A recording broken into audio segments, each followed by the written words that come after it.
How to fly in Rumble. That is what I'm going to be teaching you today, specifically how to flick fly. I'm going to be going over some mounts, some tips and tricks, and also just generally how to not break your structure while flying. Be able to move left, right, down, up, slow down, speed up without breaking your structure. That's the general idea of this. We'll also go over some mounts that I like, mounts that I think are easy, mounts that I think are bad, maybe, probably not, I don't know. But that's going to be the general idea of this video. Let's get into it. Fucking update. Okay, starting with mounts. I'm going to go over how to do some easier mounts. I'm going to go over some things you might be doing wrong and how to fix them if things just go wrong and it's not really your fault, because that does kind of happen sometimes. The first mount we're going to go over that I suggest everyone learn is the double jump high dive. It's also just referred to as the high dive. If you say you're going to do a high dive, people generally think you're meaning this mount, but I think a high dive simply just means flying on a cube and then coming down. But either way, this is how you do it. Spawn a cube, parry it. Now that we have parry on ground back, hell yeah. And then you flick the cube, you move it so that it is horizontal with the ground. We'll talk more on that later.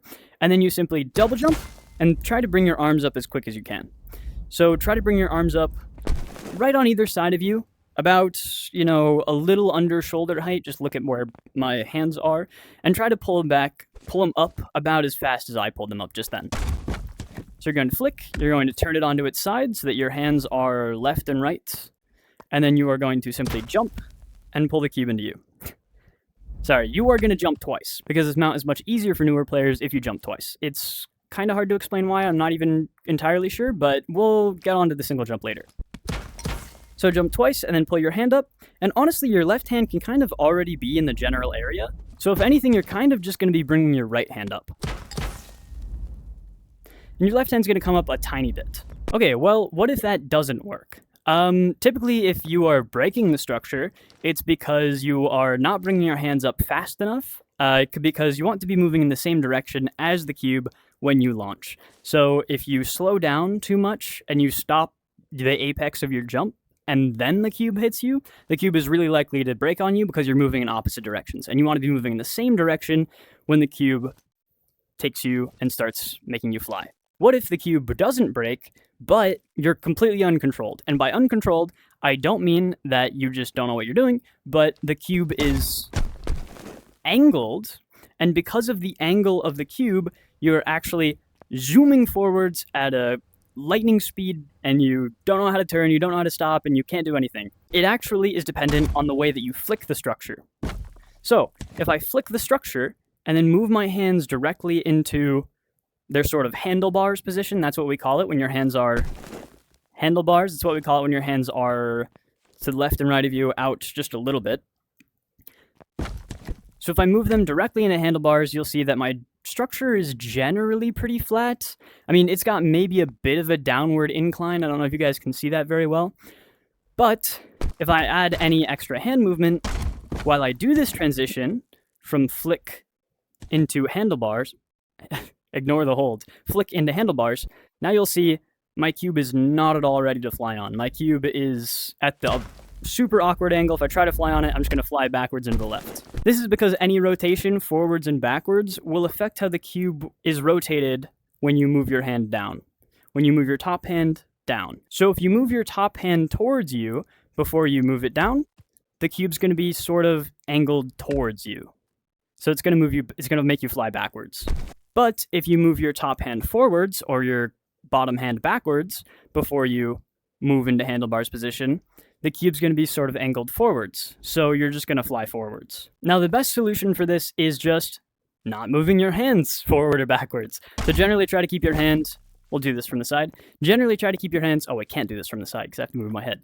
Generally try to keep your hands as together as possible when you do this switch. So just make sure one doesn't move in front of the other while you are moving from flick into handlebars, or flick into handlebars, into jump, back into handlebars. Now, if you are noticing that you tend to have a slight backward tilt, or maybe you even want a slight forward tilt, this is something I like to do when I was first starting, because it makes sure that you have direction in the way that you are facing, and it gives you a little bit of speed. you actually can induce this intentionally. So if you're like, I have too much backwards on my cube, you can simply, when you flick, you can bring your hand back before bringing it into handlebars. I think it's better form to just try your best to keep your hands straight together instead of trying to induce some sort of curve, because it can get a bit finicky. But say you are in the air and you have noticed a slight forward incline or slight backward incline on your object, what can you do? Is it just over? No. No, it is not just over. There's something called pedaling.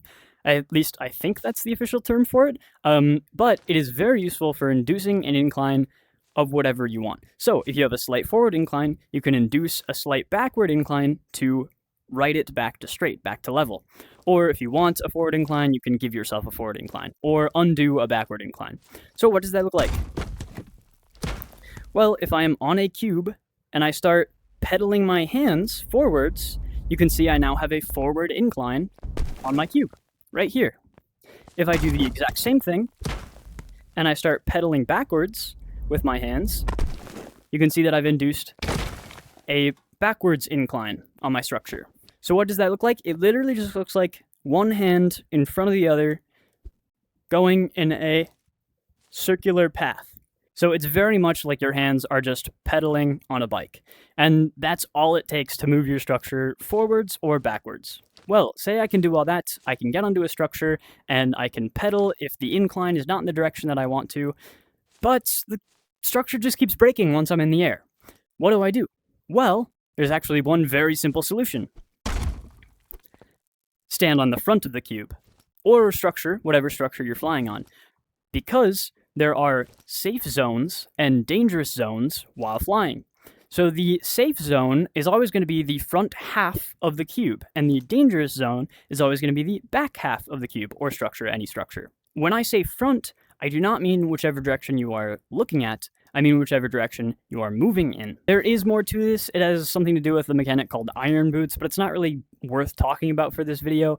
Iron boots is where you don't take damage when you land on the structure, and we just don't want to have that happen while we're on the structure. And so you want to stand on the part of the structure where iron boots doesn't activate, which also just happens to be the front half of the structure.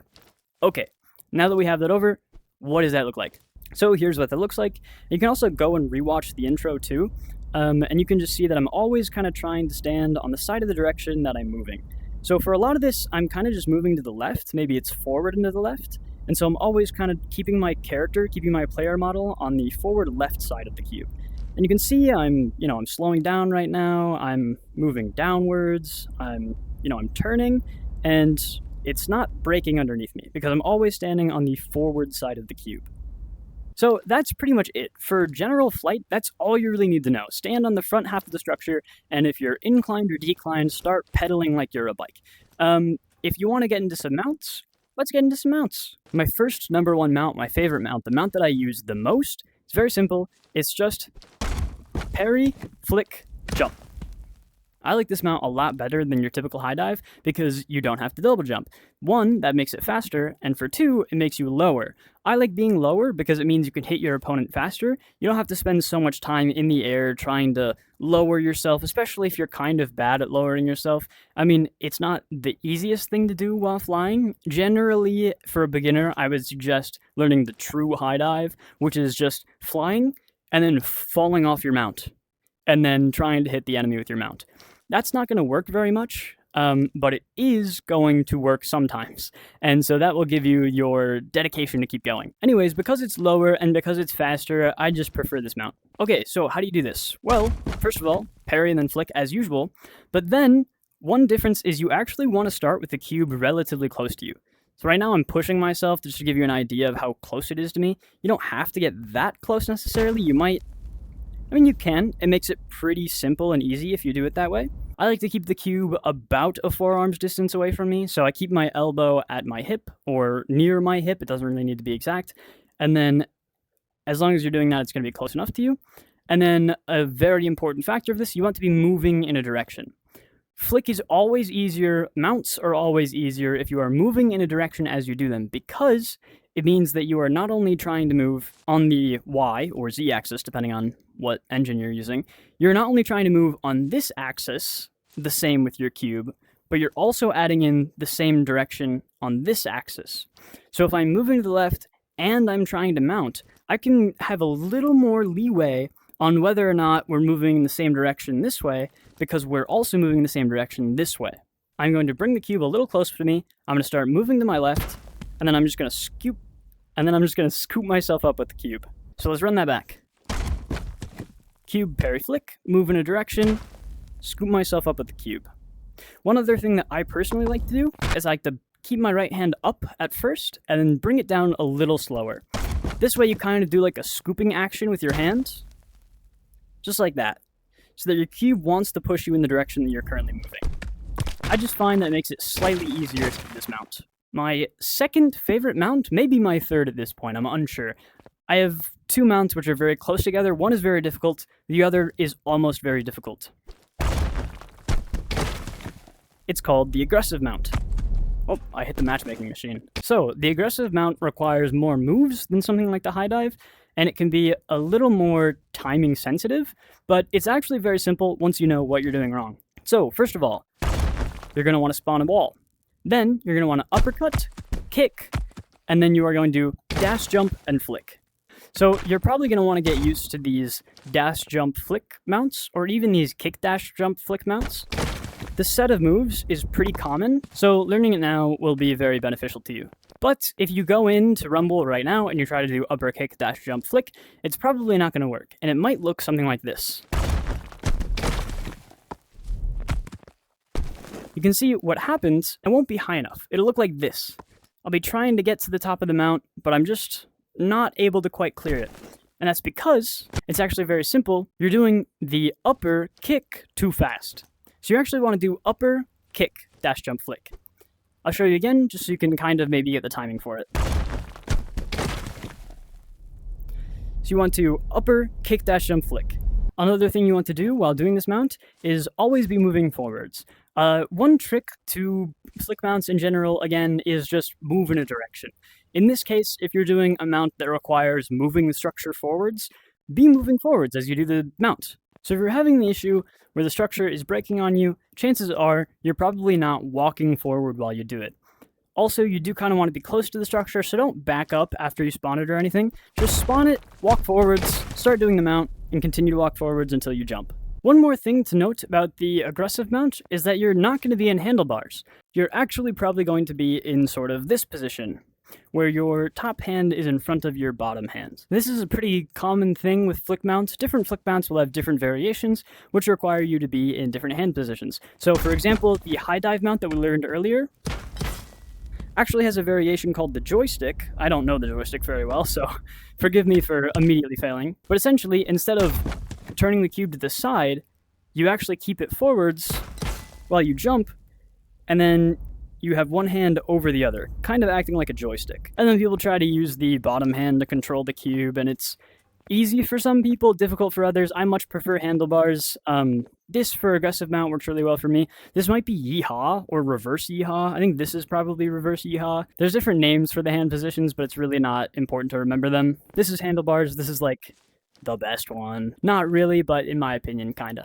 And that's pretty much all it is to do the aggressive mount. Now for the second or third mount, which is, in my opinion, slightly harder, but is also a mount that people tend to learn way quicker than aggressive mount. People tend to try to learn it way quicker, at least. It's one of the first moves a lot of people try to learn, and it's because Shulis popularized it. And it's also potentially the most effective mount. If you can do this mount on any structure, then you can do this mount on anything. And you have achieved what is called seamless flight on the Shulis Milanote board of Flick. If you didn't come from Shulis, honestly, that's shocking, so I hope you know what that is. If you don't know what that is, then you don't have to. But essentially, learning this mount is going to give you like full access to Flick, and it is Heartline Roll. Because it doesn't matter where you're standing, what you're doing, you can pretty much always Heartline Roll on an object. And this means you can do it on rubble, you can do it on your enemy's objects, you can do it on your own objects, you can do it on a wall, a pillar, a cube, you can probably do it on a ball? Yeah, I mean, you can do it on a ball, but it doesn't really count. Because, I don't know, you're not like... Maybe it does count, I don't know.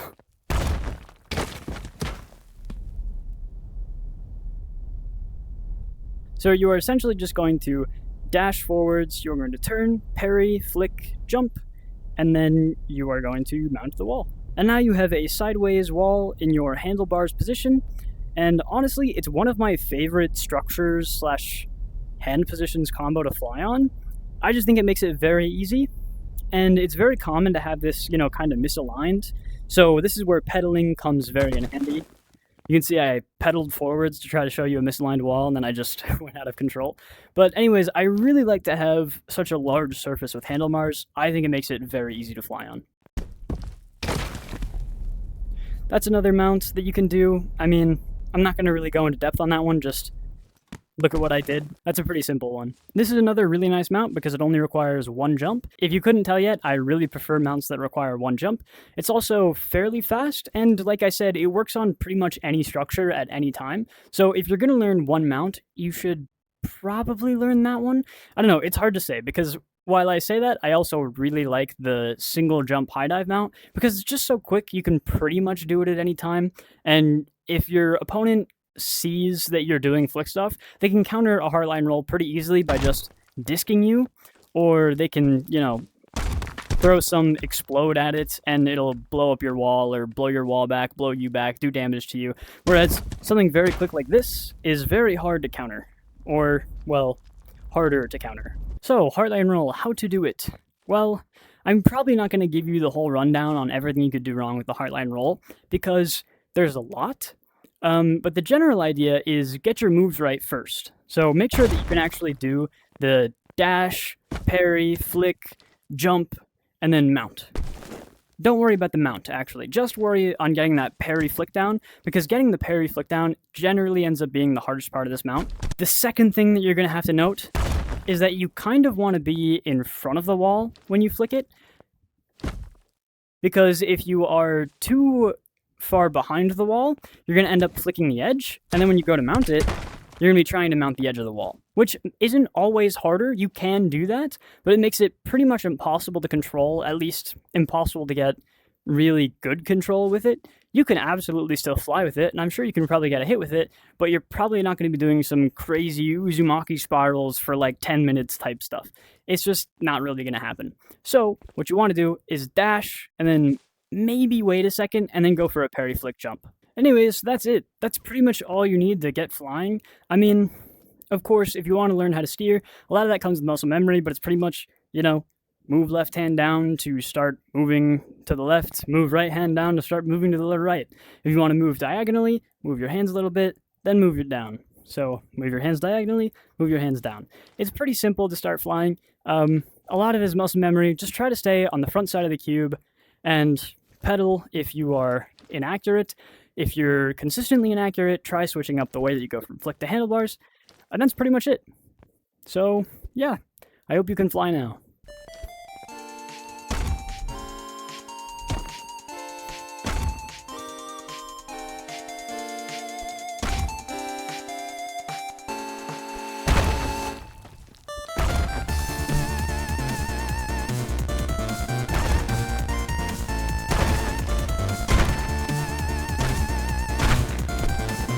Oh no! They hit the second tower! Oh, you couldn't even see that probably because I'm on third person. Well, whatever.